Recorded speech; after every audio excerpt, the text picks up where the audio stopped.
É isso aí, senhores. Mais um dia de gravação aqui no canal Automotive Oficial. Passei um período aí sem aparecer nas mídias sociais. Fiquei um tempinho aí curtindo a família, curtindo um pouco aí alguns dias de férias, viu? Porque não é porque nós não estamos no online, não quer dizer que nós estamos trabalhando, né? Muitas vezes o offline toma um tempo também muito grande. Mas eu estou muito feliz de retomar aqui as gravações, com algumas novidades, eu não vou estar falando ainda, mas para mim, eu me sinto um cara muito privilegiado, muito honrado por ter um grande amigo aqui fazendo o primeiro vídeo do canal de 2024. Se alguém tem culpa de eu estar e ser apaixonado pelo segmento automotivo, é esse cara que fica do meu lado aqui, ó, né? Ele foi um professor e é um professor até hoje, me deu muitas aulas, teve muita paciência comigo, alguns cabelos brancos aí, alguns que caíram aí, foi culpa minha, tá? Eu já entrego logo. Mas para mim é uma honra muito grande estar aqui com o Elvis. Elvis, sem palavras, obrigado por ter aceitado o convite, meu amigo. Muito bom, Jason, muito legal. Eu faço minhas as suas palavras, porque nós estamos há mais de 20 anos aprendendo um com o outro. Você já esteve no lugar onde eu estou, passou isso comigo como eu sendo dono de empresa. Hoje eu te admiro mais pela sua resiliência comigo naquela época, porque a gente sempre pensa que sabe tudo, que é o dono da verdade, e que só o que a gente fala vai acontecer, e não estou fora desse grupo aí, e que bom que estou nesse grupo fazendo as coisas nas quais eu acredito. E estou muito feliz em ser o primeiro do ano, porque, como diz a história do sutiã, o primeiro a gente nunca esquece, né? Espero que eu fique junto contigo esse ano todo aí, para a gente fazer muita coisa junto, porque temos muito aí para aprender com toda essa galera que vai estar nos acompanhando. Legal, legal. E você sabe que grandes mestres, grandes responsabilidades, né? Então, eu não podia iniciar o ano com alguns temas aqui que parece que assim, no final do ano todo mundo faz uma reflexão e no início do ano todo mundo faz as projeções, né? Eu quero viajar, eu quero conquistar, eu quero comprar, eu quero adquirir. E então eu falei, bom, nós precisamos começar o ano com algumas palavras aí, né? Para que a gente possa alcançar nossos objetivos. E nada mais importante, e é por isso que você está aqui, de falar sobre indicadores, né? A gente analisa aí alguns indicadores para saber se estamos bem, se estamos não tão bem, ou se estamos muito bem, né? Então a gente começa ali a ter alguns indicadores. Então, para o ano começar bem, para quem irá nos assistir, eu tenho aqui esse desafio de falar com você um pouquinho, de extrair dessa sua experiência sobre indicadores. Porque quando nós falamos de indicadores, Elvis, eu percebo o seguinte, nós temos indicadores de produção, de produtividade, né, perdão, indicadores de ociosidade, indicadores financeiros, indicadores de rentabilidade, você tem uma série de indicadores. E eu percebo que a oficina mecânica, ela não se baseia tanto em indicadores, ela se baseia muitas vezes numa concorrência, né? Ela se baseia muitas vezes no que o concorrente está fazendo, eu preciso fazer também, ou então não, eu vou colocar meu preço aqui, mas ela não consegue avaliar se aquele preço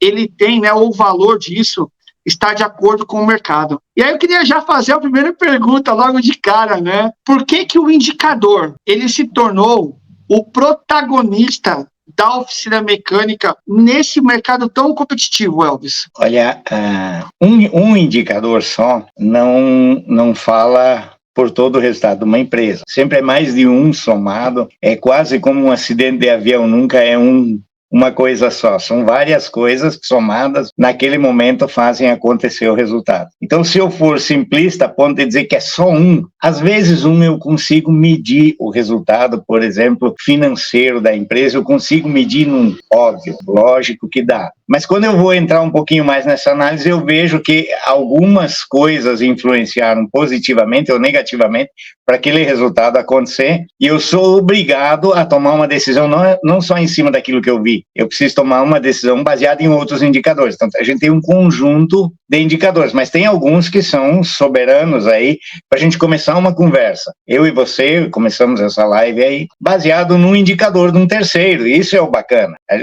Eu confrontei, você disse, então vamos ver como é que é, e há crescimento nisso aí, mas foi num indicador só.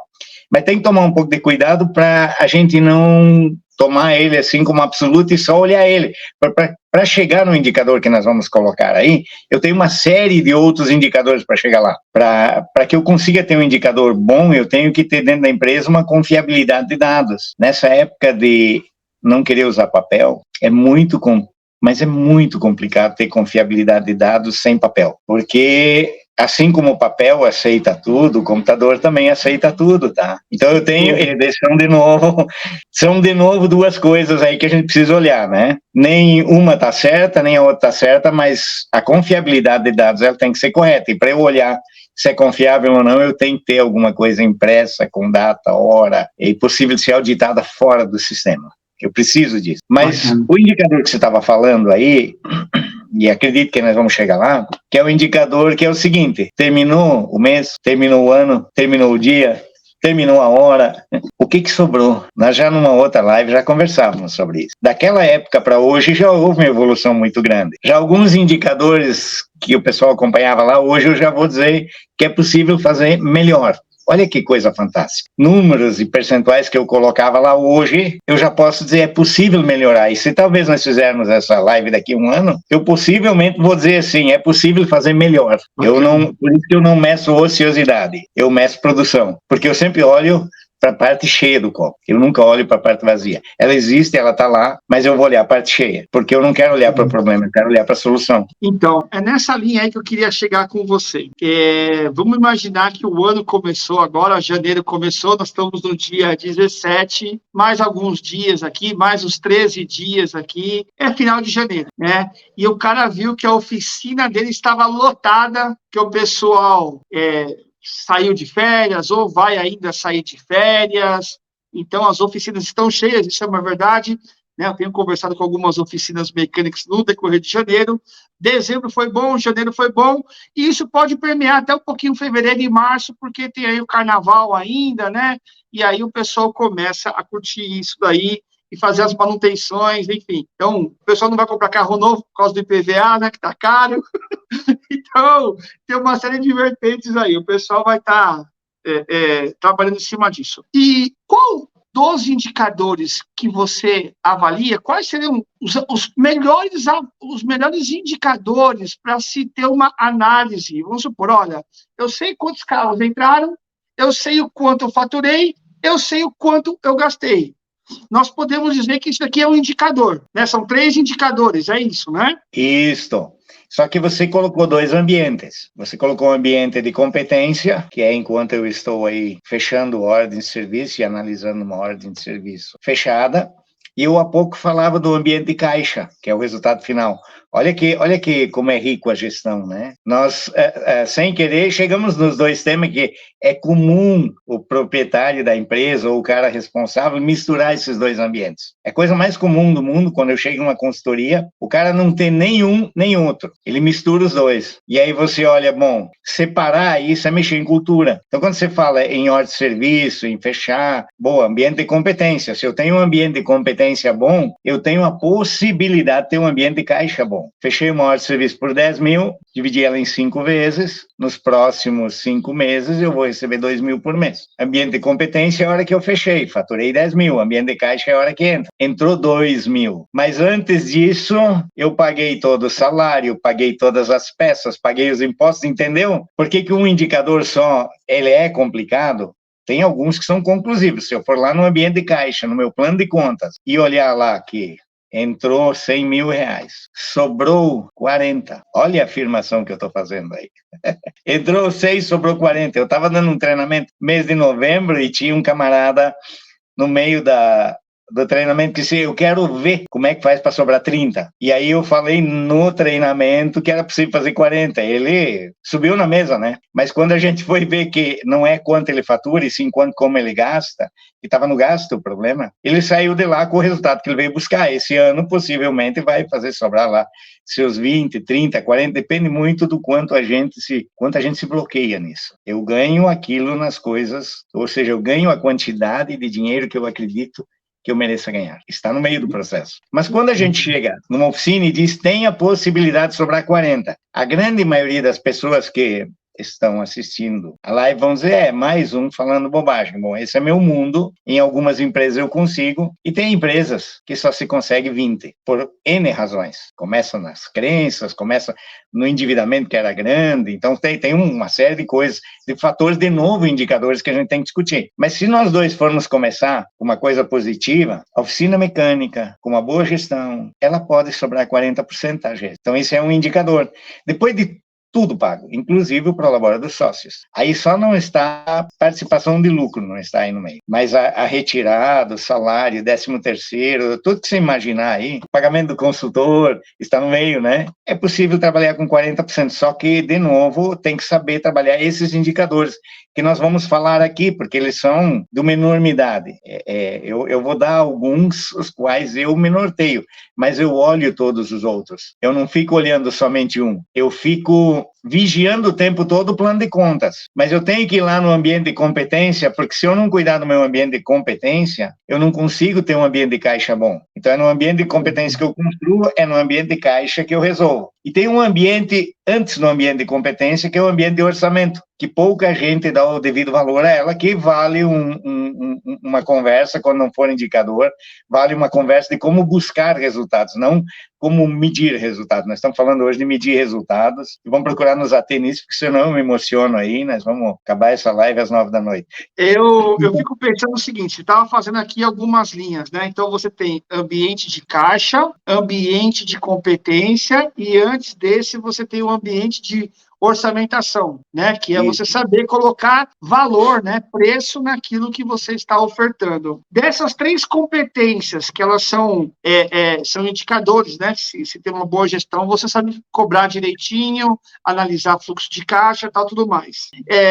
Quando falta ou quando a informação não fica clara, é impossível chegar naqueles 40% que você havia mencionado que pode deixar. E quais são os erros mais frequentes que ocorrem, Elvis, quando algum desses 3 falham e o resultado na ponta lá, o cara fala assim, poxa, eu trabalhei tanto, mas no final das contas paguei para trabalhar. Que é a expressão que a gente mais ouve aqui, né? Exatamente. Boa. A confiabilidade de dados, ela é importante para eu analisar o indicador. Então, se eu não tenho um bom sistema de cotação, eu tenho a possibilidade de não ter uma boa margem de lucro nas peças. Então, se eu vou buscar um determinado tipo de produto pelo código do fabricante, eu não vou buscar um filtro de ar, eu vou buscar o filtro de ar de marca A, B ou C, e vou buscar nos meus fornecedores quem me fornece o melhor preço, dependendo da situação, a melhor logística, porque nem sempre o melhor preço é o que é o melhor para a empresa, às vezes pela logística,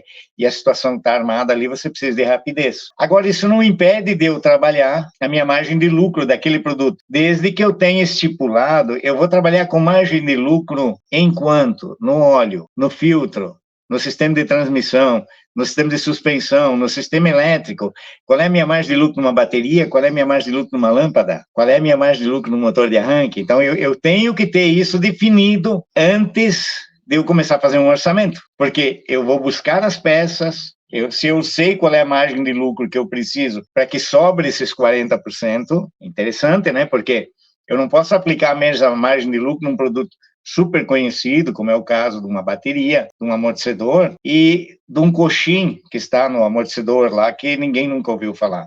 Uma borrachinha que está não sei aonde. Então, a margem de lucro é diferente dessas peças. E as pessoas, por incrível que pareça, elas fazem assim, ó. Se é até R$100, eu coloco a margem de 100%. Já quebrou, tá? Se é acima de R$100, eu trabalho com 60. E aí, uma boa parte das peças que ele troca é acima de 100. E aí ele diz isso para ti, ó, a gente trabalha, não tem lucro. Ele fez o planejamento estratégico da margem de lucro de maneira errada. Ele puxou uma régua ali e estabeleceu, né? Só isso, né? E isso não existe, Jason. Cada cliente é um cliente com uma relação, com um tipo de vida, tratando o carro de uma maneira diferente. Eu sei que nós não estamos falando disso, mas o tema nos leva a buscar uma resposta. Claro que, de novo, se um dia precisar, a gente pode fazer uma só disso. Tem muita coisa nessa. Mas então ele começa não sabendo qual é o custo. Por quê? Porque a peça chegou e a nota, por algum motivo, não vamos aqui entrar, a nota não chegou. Ele montou a peça no carro e depois cobrou. E aí, quando eu venho, quanto é que custa as tuas peças? Eu tenho uma margem de lucro aí de 60%. Muito bem, daí ele vendeu lá 100 mil de peça no mês. Quando ele me diz que tem uma margem de lucros de 60%, aí eu vou dizer, então, o custo da peça é 40%. Então, dos 100 mil que ele vendeu, ele gastou 40 mil de peça. Quando tu vai ver os boletos, é 70, 75. Um pouco se perdeu, porque algumas peças nem sempre entram na empresa. Um pouco se perdeu, porque ele tinha que devolver, e ele devolveu, e o fornecedor, por falta lá de controles, não existe má fé nisso, ele não reembolsou, ou se reembolsou, ele reembolsou com desconto numa outra peça. Então a peça era R$10, o cara devolveu R$2 num desconto que tinha lá, o custo entrou para ele por 8, mas realmente é 10, daí ele fez com 8, 100%, 16, e com 10 daria 20, perdeu R$4 nessa operação.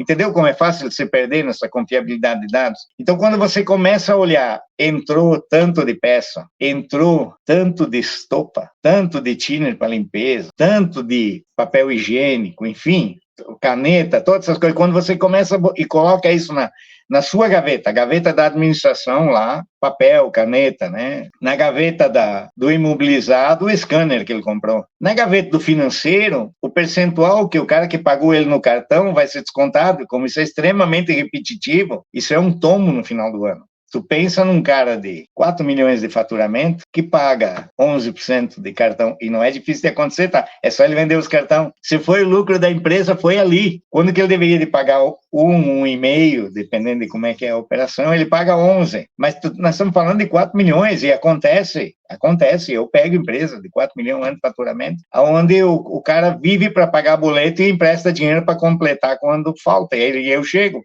E aí já tem lá uma conta de impostos, tem uma conta de encargos não feita, tem uma brincadeira muito grande lá. Por quê? Porque na hora de buscar o dado, ele não fez um planejamento. Quem lança a nota? Quais os critérios? Como é que eu vou construir meu plano de contas? Porque entrou 100, eu gastei 90, sobrou 10. Mas onde é que eu gastei? Quanto que eu tenho que gastar em peça? Quanto eu tenho que gastar em recurso humano? Quanto eu tenho que gastar na administração? Quando tem que gastar, é porque tem algumas contas que eu não posso fugir, né? Existe um percentual de faturamento, Elvis, desculpa só te cortar, mas você falou uma coisa interessante aí. Existe um percentual daquilo que tem que ser dedicado a insumos, a material de escritório, ou ao pessoal do escritório, ao pessoal da oficina mecânica. Então, você consegue, então, dentro desse indicador, verificar através do faturamento se o percentual que está sendo dedicado se condiz com aquilo que ele está realmente vivendo nesse período. É isso que você está falando? Isso. Quando você fala faturamento, o faturamento é nível de competência. Eu fechei a hora de serviço. Quando eu falo nível de caixa, é o realizado. Então, realizou, o cara faturou 100 mil, mas entrou 150 ou entrou 70, por N razões. Mas eu sempre tenho uma análise do mês ali. Então, o cara faturou 100, ele não pode gastar mais que 5,5 na área administrativa. Por que que não pode? Porque ele vai gastar 10 em imposto, ele vai gastar 30 em recursos humanos, ele vai gastar 24 em peça, ele vai gastar percentuais no imobilizado, ele vai gastar em serviços terceiros. Ele tem isso e não dá para fugir. Ele pode botar isso em gavetas diferentes, pode pegar tudo, botar numa gaveta só, e aí ele não consegue um indicador. Entendeu a história? Como os dados têm que ser confiáveis e têm que ser auditados. E como que se audita isso? Isso é muito simples. Parece uma coisa complicada. Não, esse cara aí eu vou ter 5 funcionários. Nada. Você tem 2 documentos só para auditar isso. A nível de caixa. É o seguinte, terminou o dia, entrou R$100, saiu 30, ou entrou 100, saiu 150, você tem um livro caixa. O livro caixa, ele tem que bater com o que tem na gaveta, quando é dinheiro vivo. Legal? Fácil. Isso você faz com o teu bolso, eu faço com o meu. Qual é o outro lugar que eu tenho para isso? Banco. Eu pego o extrato bancário e faço ele bater com o sistema. Essa é a auditoria. Só que eu tenho que fazer isso todo dia. Eu não posso, na sexta de noite, ficar 5 horas, porque eu perdi o bilhete, na segunda-feira, peguei R$ 10 para botar gasolina, daí eu fui lá, comprei uma broca que precisava, essas coisas aí, né, que é o dia a dia. Na sexta de noite, ele só olha no caixa, pô, eu tinha que ter 700 pila e eu tô com 12. Aí ele bota lá, tem um amigo meu que diz assim, Elvis, bota no procurados e não achados. Ele faz uma conta lá, de procurados e não achados. Legal, arrumou o caixa. Só que aonde que eu botei isso? Eu botei isso em ferramenta, eu botei isso em serviço de terceiros, aonde que foi? Porque eu tenho que medir, porque eu tenho que tomar decisão. Aonde está meu erro? Eu estou gastando muito em ferramenta, eu estou gastando muito com pessoas, eu estou gastando muito com peças, eu estou imobilizando, meu estoque está crescendo. Tá entendendo aí? Você vai no indicador lá, que é o indicador do resultado, esse que eu estou falando, que é não se discute. Mas este indicador, ele depende de um monte de outros. Eu tenho que ter um livro caixa, senão esse indicador não vale nada. Eu tenho que fazer um controle bancário.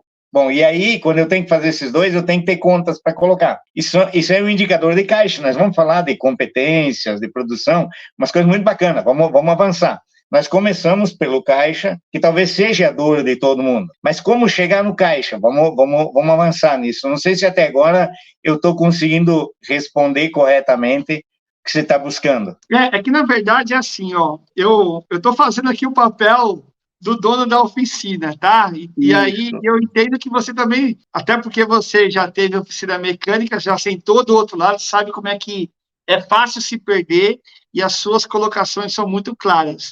Você está conseguindo, sim, mas eu tô. A minha percepção aqui, que eu acho importante com a sua experiência, é o seguinte: do que você está retratando aí, eu estou para dizer para você que é 90% do mercado nacional. Eu estou sendo bonzinho, tá? Sim. Age dessa forma. Eu quero tentar, a partir dessa sua competência, dizer o seguinte pro cara, meu amigo, tem jeito, tem solução, entendeu? E essa solução, ela tem um caminho a ser trilhado, que foi onde você já começou muito bem.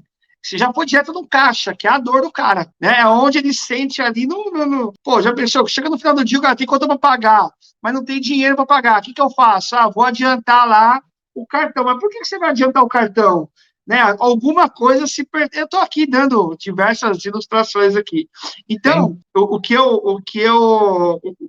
meu anseio aqui, e para os caras começarem a se ligar, é o seguinte: que essa bagunça tem jeito, que essa bagaça aí a gente pode organizar a casa, né?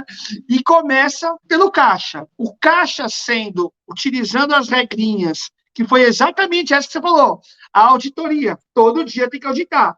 Então, isso é uma dica super importante. O cara tem que fechar a oficina, fechar a porta. Peraí, ó, entrou isso, foi para isso. E anotar que seja no livro caixa, ou que seja no software, no sistema, mas que ele tenha isso anotado. Porque senão, esse cara, amanhã, ele vai continuar fazendo o mesmo erro, repetindo os mesmos erros. Então, a educação que você está colocando aqui na questão de analisar indicadores, ao meu ver, é quase que um exercício, não é isso, Elvis? Eu até vou um pouquinho mais longe, Jason. Porque você está acostumado a ver isso. O cara fecha a oficina e vai olhar seu dia. Naqueles que são um pouco mais evoluídos. Então, ele fecha e vai olhar o seu dia. O outro só vai saber quando não consegue pagar o salário que não deu certo. Mas aí começa a essência do negócio. Não é o dono da oficina. Ele tem que atender cliente, tem que fazer diagnóstico, ele tem que fazer o trabalho do comercial, porque é o comercial que vai determinar o tamanho. E o camarada abriu uma oficina porque ele tem um talento de consertar, ou foi mecânico, ou fez curso, se especializou, mas o negócio dele, estou falando na grande maioria, né? Tem as exceções aí. O negócio dele é consertar o carro, é tratar com o cliente. Então ele precisa de alguém que não faça isso depois do horário. Fechou 6 horas, a empresa fechou. Ele precisa de alguém que faça isso em tempo integral. E essas pessoas estão aí ávidas por um trabalho desses. Quando a gente vai buscar gente para o financeiro, você pega aí pessoas que trabalham nos caixas de supermercado, caixa de posto de gasolina, que sabem tudo isso. Eu tenho um filho que hoje já não é mais, mas foi chefe de caixa de uma grande rede de supermercados e que trabalhava até as 10 horas. Mas eu, murrinha como eu sempre fui, de repente ele começou a chegar 1h30, 2 horas da manhã, eu encarei ele. Eu disse, rapaz, o que tu pensa da vida? A vida não é desse jeito. E aí ele foi me mostrar como é que era o trabalho de chefe de caixa num lugar onde ele tinha 25 caixas para cuidar. Tinha que fechar os 25 caixas naquele dia. O mercado fechava às 10, mas às vezes o fechamento do caixa ia até às 3 da manhã. E ele, como responsável, não podia sair de lá. Eles só são grandes por causa disso. Ninguém vai embora antes de fechar. E é assim que a empresa, a oficina tem que encarar. O de hoje se faz hoje. Amanhã começa um novo dia, começa tudo do zero. Tu tem algumas sequências lá, mas o que tinha que terminar, o financeiro, o lançamento de nota, isso tudo não dá para deixar para outro dia, isso tem que terminar no dia. E o caixa é essencial, chega às 6 horas, ele fecha o caixa e vai embora. Às vezes tem que esperar um cliente para alguma coisa e nada impede que essa ordem de serviço seja fechada no outro dia. O dono entrega, recebe o dinheiro, no dia fecha, não tem problema nenhum. Mas o caixa às 6 horas vai embora, a não ser em situações especiais, obviamente. E a empresa está fechada, está batendo os valores, tanto de caixa, banco. Você começou a fazer um negócio funcionar. Se daí você fechou esse operacional e guardou isso na gaveta correta, você dá uma possibilidade de análise. E essa possibilidade de análise faz você mexer no sistema de orçamento. Eu, pela experiência, 20 anos de consultoria, 35 anos como dono de oficina, e se eu tivesse o conhecimento hoje, se eu tivesse o conhecimento da época que eu tenho hoje de oficina, eu seria dono de oficina, eu não seria consultor. Eu sempre procurei um camarada como eu, que soubesse conversar comigo, que dissesse, olha, tu tá errado, o caminho é esse. Eu nunca encontrei alguém que pudesse fazer isso. Muito forte, muito genioso, não dava muita chance para as pessoas crescerem ao meu lado, era do meu jeito. E isso fez com que eu limitasse o meu crescimento. Bom, eu não tinha um fechamento de caixa diário, embora tivesse um big no software. Isso era bobagem, porque eu sabia o que tinha no caixa. Mas isso é essencial, isso é fundamental. Se tu não tem isso, tu não tem nada. Nem comece. Aliás, vá trabalhar de empregado de novo, porque você nunca vai chegar a lugar nenhum. Tem um consultor, eu esqueci o nome dele, já copiei essa frase dele, que diz: quem planeja tem futuro, quem não planeja tem destino. E está cada vez mais armado a busca pelo dinheiro das empresas. Está cada vez mais vão tirar dinheiro das empresas. Se ela não souber analisar isso, ver aonde que é essencial ou onde é supérfluo, porque tem uma diferença grande entre isso. As pessoas compram uma ferramenta se imaginando que a ferramenta vai fazer a empresa crescer. Nem sempre.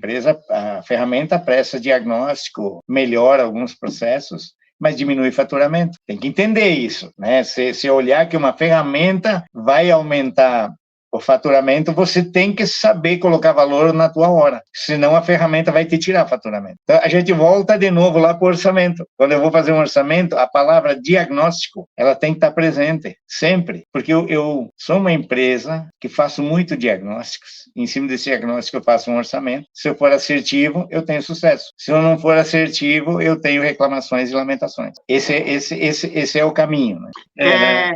Você estava falando sobre essa questão do ponto inicial, né? Que quando você faz alguma coisa errada a partir do início, a chance de você ter uma condição não de credibilidade, vamos dizer assim, uma informação que ela não está ali 100%, ela vai determinar, de novo, toda a sua análise, né? Então, seja compra de ferramentas. Eu conheço caras que ele não tem gestão, mas ele tem um estoque de ferramentas e equipamentos gigantescos. Por quê? Porque o cara, ele gosta daquilo. E você percebe que o cara também ele não sai daquilo, porque a paixão dele é consertar carro, não é administrar, né?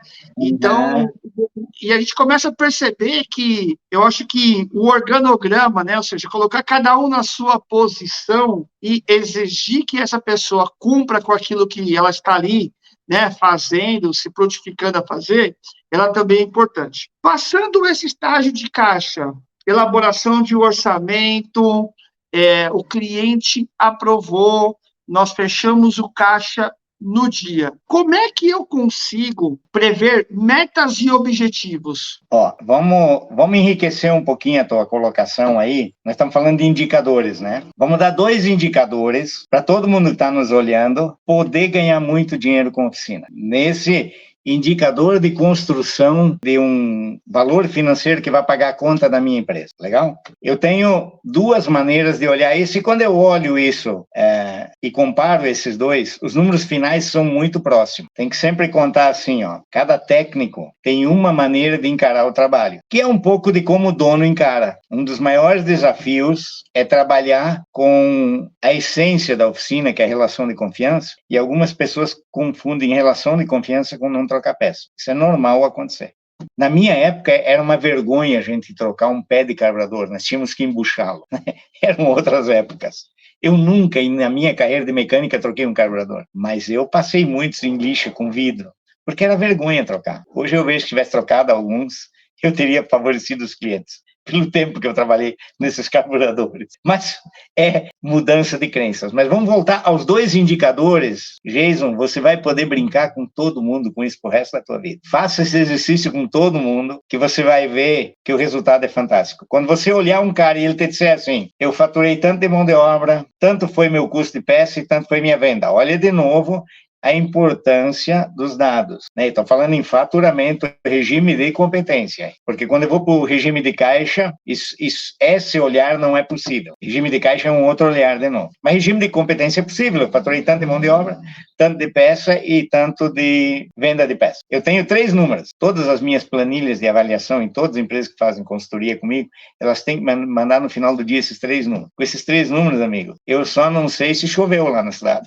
O resto, o que tem na região, eu sei o que está acontecendo. Mas se eu pego um desses números, custo de peça, e vou voltar de novo a dizer que eu tenho que entender que o técnico tem uma crença em relação a isso. Mas, na média, são números, e eu comparo empresas ao longo de anos, são números muito próximos. Quando eu olho, eu tenho R$1 de custo de peça, legal? Quanto eu tenho que ter de mão de obra? Quanto eu tenho que ter de venda? E quanto vai virar esse serviço? Olha a pergunta aí, né? Eu tenho R$1 de custo de peça. Quanto esse R$1 vira no caixa lá? Se esse R$1 virar 5, a empresa dá 40% se o cara gastar da maneira correta. Entendeu a dica? Se esse R$1 de custo de peça virar 5, vamos supor, R$1 de custo de peça vira 2 de mão de obra. Legal? Eu tenho aí, para cada R$1 de peça, R$2 de mão de obra. Eu quero ver você vender pneu e fazer isso. Não. Agora eu vendo buchinha de amortecedor e faço. Então eu estou falando do volume no montante, né? Cada R$1,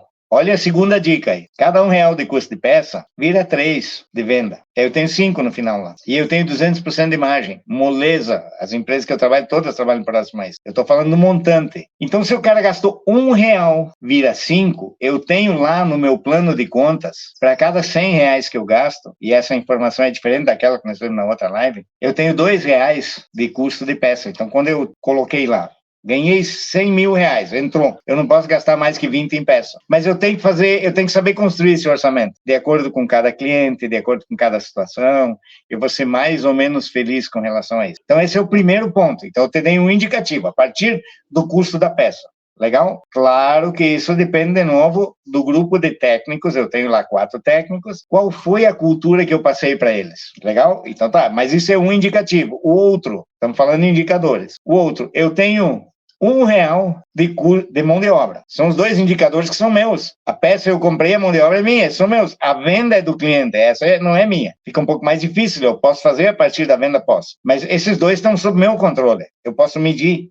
Eu posso mudar meu fornecedor de peça, eu posso mudar a marca da peça, eu posso mudar o técnico, são indicadores que eu posso mexer, já que o tema é indicadores, né? Mas eu tenho R$1 de mão de obra. Quanto eu tenho que vender de peça? R$3,50. Aí vai dizer, é mesmo? É um outro indicador. Então, fiz um indicador a partir da peça, agora estou fazendo a partir da hora. Só que a hora, eu fiz agora a meta, o objetivo do ano de 10 empresas, a partir do número de técnicos, dias úteis. E quando eu faço com essa lógica, a partir da mão de obra. E o que cada empresa vende de peça, para cada hora, que isso é cultura de novo, tá? É cultura, é posicionamento de mercado, é uma série de coisas. Aí região onde está, tem lugares onde se faz fácil 4, tem lugares onde para chegar a 3 é muito difícil. Isso tem cultura no meio, por isso que não é uma ciência exata, não dá para ensinar ela na faculdade e brigar por ela. Mas em 20 anos eu aprendi essas duas, quando nós falamos de indicadores, essas duas, elas são as que me norteiam. Então, se eu tenho R$1 de mão de obra e eu faço 13,5 para cada R$ 1, quer dizer, eu fiz R$ 100.000 de mão de obra, eu vou fazer 350 de peça. Eu tenho faturamento de 450 mil. Quando eu vou olhar, aquele R$ 1 de custo vira 5. Os dois são muito próximos. Bom, aí quando eu tenho, a partir da mão de obra, se eu tenho 4 técnicos, eu tenho uma possibilidade, se eu tenho 5, eu tenho outra, se eu tenho 6, eu tenho outra, e eu tenho que ver de novo o número de boxes livres que eu tenho, como é que é a minha estrutura de estoque, como é que é a logística para a peça chegar, eu tenho cliente que abastece isso. Uma característica das empresas que eu atendo é elas têm que alugar terreno ou comprar terrenos para colocar os carros dos clientes que ficam na fila. Porque o cara chega na segunda-feira de tarde, você diz para eles, eu não tenho onde deixar o carro e eu só vou pegar depois que o carro estiver aqui. E ele pega serviço até terça de meio-dia, terça-tarde não pega mais, porque ele não tem capacidade de guardar carro. Então, ele vai lá, aluga um terreno, faz um galpão e coloca na terça, na quarta, na quinta, carro para outras semanas para dentro. E aí ele tem um tipo de cliente que pode fazer isso, porque ele tem 2, 3 carros, o poder dele, então é posicionamento de mercado. Mas eu tenho isso. Aí o preço passa a ser um detalhe, não é que não tenha gente que discuta o preço, tem, muitos discutem, mas não é mais o fator principal. O fator principal está na essência da oficina, que é a relação de confiança. Mas o indicador mão de obra e o indicador custo de peça são excelentes para eu começar a construir. Se daí eu tenho, desculpa, gente, se eu tenho aí trabalho sábado ou não, eu tenho um número de horas, eu tenho alguns dias úteis e aí eu tenho à disposição um número de horas. Vamos supor que eu tenho à disposição 1.000 horas. Eu tenho que contar que eu tenho um 30% de ociosidade, porque eu tenho esse 30%. De manhã, que nem sempre tem serviço, de tarde, que nem sempre tem, entre um serviço e outro, o cara vai tirar um atestado, o outro está de férias, então eu tenho 30% dessa disposição de ociosidade. Mas a partir daquelas horas, com 30% a menos, eu faço meu objetivo. Eu já tenho um indicador de quanto para cada real de mão de obra a oficina tradicionalmente vende peça. Eu já tenho isso. E são indicadores confiáveis porque com 4 técnicos, tantos dias úteis, minha projeção é R$282 mil.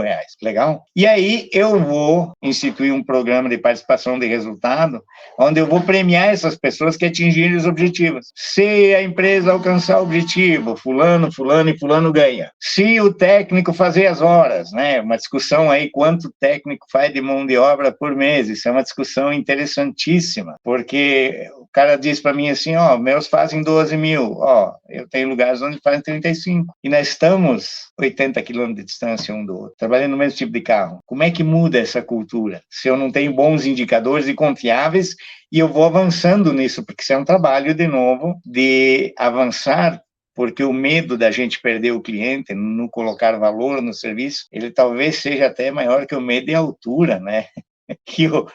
E pela ordem, o medo da morte e o medo de altura são as coisas maiores que tem na vida aí dos medos, né? Então, o medo de eu mudar o meu valor, ele está no meio disso. E eu tenho que entender que terminou o ano, tá subindo o salário, vai subir tudo que é tipo de encargo. Eu não vou diminuir o número de pessoas para controle, porque eu preciso ter os controles, senão como que eu tenho a condição de ter dados confiáveis se eu não tenho pessoas auditando isso? Com certeza, meu contador, meu consultor, o pessoal da segurança, o pessoal do software, todo mundo vai vir morder. Isso vai aumentar porque eles vão para o supermercado, a vida fica mais cara. Então, da onde eu tiro isso? Quando uma empresa, olha um indicador bacana que eu vou te dar aí, que a turma vai embrabecer. Quando a minha receita de mão de obra paga salário, 13º, férias, prolabore do dono, fundo de garantia, todas essas coisas que eu falei aí, contador, consultor, enfim, todas essas penduricalhos que a gente vai juntando ao longo do tempo. Quando a mão de obra cobre isso, a gente na concessionária chamava de cobertura fixa, quando a oficina pagava todas as contas da concessionária, não precisava vender um carro, nenhuma peça. Na oficina mecânica, a cobertura fixa, que eu trato com esse nome, é quando a receita de mão de obra paga todos os salários, encargos. Quando isso chega um por um, a garantia de sucesso está feita. Mas para isso tu tem que ter indicadores de novo, né? Tu tem que saber apurar a mão de obra e tu tem que saber apurar teus gastos. Tu não pode pagar 3 mil por fora para alguém e não registrar isso em lugar nenhum. Isso tem que estar registrado num lugar. Por isso que eu tenho um livro caixa, eu tenho o banco. Esses 3 mil que de repente o cara não contabiliza, eles vão passar pelo caixa. Mas eles têm que passar pelo caixa, entendeu, Jason? O indicador é muito importante. Porque daí, se eu não tenho, eu tenho um problema. Como é que eu resolvo ele? Chamo o Elvis. É muito fácil. Mas não precisa contratar o Elvis. Liga para o Elvis, eu tenho tantas pessoas, acontece isso. Numa live dessa aí, eu tenho muitos amigos Brasil afora que a gente fala sobre isso. Alguns têm a audácia de seguir e se dão bem. Outros ficam reclamando a vida inteira e eu sou amigo dos dois. Porque esse que faz, ele normalmente diz assim, eu fiz isso, mas só que eu fiz mais isso, ele está me ensinando. Boa. O outro reclama que não consegue, porque isso, porque aquilo, porque tudo tem lógica aí, né? Ô Elvis, o papo tá bom. Eu adoro esse tipo de ensinamento e eu acho que isso daqui é só uma pontinha de toda uma estrutura gerencial que as oficinas precisam ter e precisa se comprometer, principalmente, né? Você falou uma coisa muito, muito interessante, né? É o comprometimento. Quando a pessoa tem um comprometimento de querer fazer a coisa acontecer, ele pode ser o mais ignorante possível, mas ele se compromete a seguir a regra e ele executar essa regra para ele poder enxergar. E aí é uma coisa que é interessante. E aí é capaz de pegar gosto por isso, né? Que é onde o pessoal tem até um pouco de medo, né? Ah, não, gosto tanto de mecânica, gosto de mexer com o carro, vai que eu vou mexer em outra coisa. Tudo bem, se não quer mexer, não mexe, contrata uma pessoa lá dedicada, competente para isso, né? Mas quando você começa a acontecer e a conhecer, eu percebo que tem um diferencial muito grande. A régua, para mim é muito claro, tá? Eu visito as oficinas mecânicas de todos os portes. E em 5 minutos de conversa, a gente já sabe ali em que estágio que o cara está. Né? Não precisa falar muito, não. A gente um pouquinho pela experiência. E assim, eu vou deixar o convite aqui para as próximas, né? Nós falarmos de alguns assuntos que você comentou aí, né? Que seria planejamento estratégico para a oficina. Eu acho que isso é fundamental. Um outro assunto é como lidar só com a parte de orçamentação, entendeu? Que para mim aí também isso eu percebo que aparece vários pontos de interrogações, né? O cara aqui pode colocar vários pontinhos aqui, que é o que o pessoal fala, não, para mim tá tranquilo, eu sei fazer meu orçamento, mas um detalhezinho que você falou aí que não é colocar uma regra e dizer, olha, aqui eu recebo, aqui eu cobro 100% e aqui eu cobro 60%. Quando o cara já coloca isso, ou coloca todo mundo assim, não, eu ganho 100 em cima de tudo, você já percebe que é uma visão muito simplista de uma administração que requer mais cuidados e um exercício melhor, né? Só para ilustrar um pouquinho isso que você falou, o tema é apaixonante. Nós vamos falar em indicadores, aí acabamos falando 2, 3, mas eles têm 2 dezenas dele, né? Mas só para ilustrar isso que você colocou, quando se fala em margem de lucro, normalmente o técnico diz assim, o cara lá da loja coloca 30%, legal? Primeiro, ele vende um volume, com uma pessoa no balcão, ele vende um volume de peças, vai lá, 150 mil, né? Ou um telemarketing. Essa mais ou menos é a batida, ela vai de 50 a 150. Eu também atendo essa turma aí. Primeira coisa, então, ele vende um volume maior. O técnico, quando é muito bom, ele vende 50 mil de peça, mas tem que ser muito bom.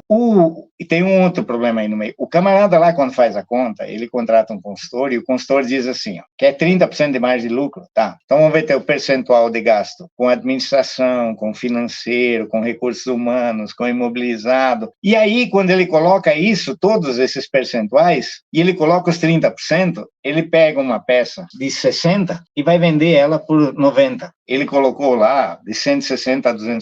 Mas para ele é 30% de lucro, não é 30% em cima da peça. O técnico, quando ele vai na peça, só que ele escutou que é 30. Então, quando nas aulas que eu dou, quando eu levo lá uma planilha que diz assim, o cliente trouxe a peça, quanto é que é a mão de obra? O cliente não tem mão de obra, só tem a peça. Qual é a margem? Tem mão de obra e tem a peça, qual é a margem? Mas todas elas todas as contas eu coloco lá, o quanto custou a administração, quanto custou o financeiro, quanto custou o recurso humano, eu coloco lá esses percentuais de uma empresa com 4 pessoas trabalhando, com um determinado tipo de gasto. Então, se chega lá na peça, sempre acima de 170, para conseguir pagar a conta. E aí o cara faz uma estratégia do que for acima de 100 reais, eu uso 80%.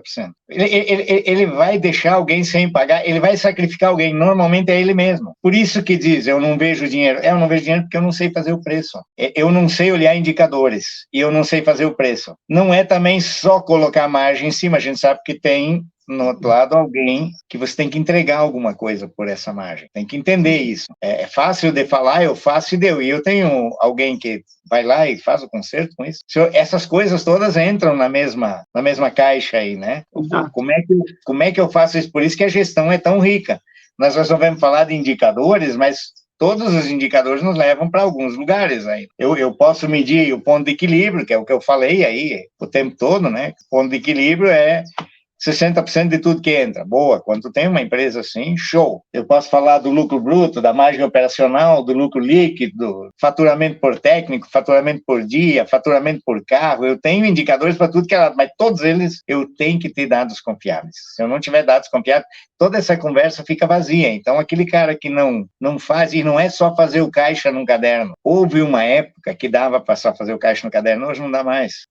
Não adianta querer fazer uma oficina mecânica sem um bom sistema de gestão, esquece. E olha que eu não tenho mais empresa de gestão. Eu tinha uma empresa que vendia software de gestão, mas você não consegue. São muitas variáveis para serem administradas. E se você não consegue fazer isso a caneta, não se consegue fazer um controle de estoque a caneta ou numa planilha de Excel. Esquece, perder tempo e errar muito. Tem que entender bom, meu amigo.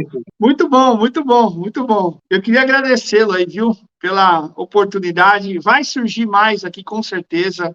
Eu quero falar de outros assuntos aqui, mas só de indicadores nós já passamos aqui já um bom tempo aqui já. Só falando de poucos indicadores. Se falar das dezenas de indicadores aqui é o dia todo aí. Aí não vai ser uma live, vai ser uma super live. A gestão é um tema apaixonante por causa disso, né? Nós estamos aqui conversando sobre o resultado de um trabalho todo feito. Nós não falamos como realizar esse trabalho. Numa outra live aí nós falamos sobre trazer peças, né? São pontas muito pequenas de um iceberg que pode derrubar um Titanic aí, né? Então, o sistema de gestão de uma oficina, como o sistema de gestão de qualquer empresa, a sua é assim, a minha é assim, eu tenho a empresa de consultoria e a escola, as duas são assim. Elas devem de ser acompanhadas no detalhe para eu saber se eu vou ter resultado ou não. Infelizmente, não é cultura ainda em algumas empresas, até já se tem essa cultura, eu conheço empresas fantásticas, onde tudo isso é apurado com muito mais cuidado do que eu coloquei aqui, mas a grande parte do mercado, eu não vou me atrever em falar em percentual, mas vamos dizer assim que a maioria do mercado, ela ainda faz no laço e acha que ter uma oficina é só consertar o carro. Consertar o carro é um detalhe do processo. E a empresa é pessoas, processos, cultura e tecnologia. Olha que eu botei tecnologia em quarto lugar, hein? Quando se fala de pessoas, é a pessoa certa, no lugar certo, fazendo a coisa certa e estando bem. Olha o tamanho desse negócio aí que eu acabei de colocar. E me fala uma coisa aí, o pessoal encontrar o Elvis aí, tá nas redes sociais, tem site aí, tem alguma coisa que a gente pode deixar aqui? Tem Instagram, elvis.ludwig. Depois eu vou deixar aqui, ó, então no rodapé aqui. O telefone, eu atendo todo mundo, é 48-992-11-5858. Não deixe de atender ninguém, por mais que às vezes vá até tarde atendendo, mas eu não deixo ninguém na mão. Quando precisa conversar com alguém, como nós dois estamos conversando, às vezes aí você precisa marcar um determinado momento, né? Mas eu conhecendo ou não conhecendo a pessoa, eu falo com elas. Mas muito obrigado, amigo, por você ser meu amigo, por a gente viver esses momentos. Muito legal, a gente aprende muito junto aí. Fico muito agradecido por essa hora que a gente passou conversando aí. Deus te abençoe. Uma honra. Você sabe que é uma honra.